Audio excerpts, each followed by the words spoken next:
मुख्यमंत्री फडणवीसांच्या नागपुरात काँग्रेस आणि भाजपची युती। नागपूर जिल्ह्यातील मौदा खरेदी विक्री संघाच्या निवडणुकीत ही युती।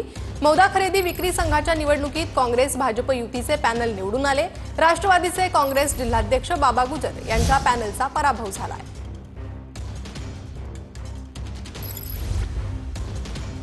तर काँग्रेस आणि भाजपची युती मौदा खरेदी विक्री संघाच्या निवडणुकीत ही युती झाली आहे आणि या युतीचा विजय देखील झाला। तर बाबा गुजर यांनी अजित पवारांकडे तक्रारही केली आहे।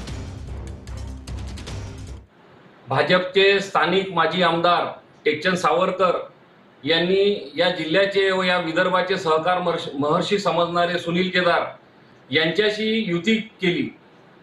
सुरुवातीला राष्ट्रवादी काँग्रेस पक्षाच्या वतीने मी आणि स्थानिक माजी आमदार टेकचंद सावरकर यांच्याशी युती झाली होती। फॉर्म भरण्यापर्यंत आम्ही एकत्र फॉर्म भरले आणि हे झाल्यानंतर अचानक काँग्रेस बरोबर माजी आमदारांनी युती करून आम्हाला धोका दिला।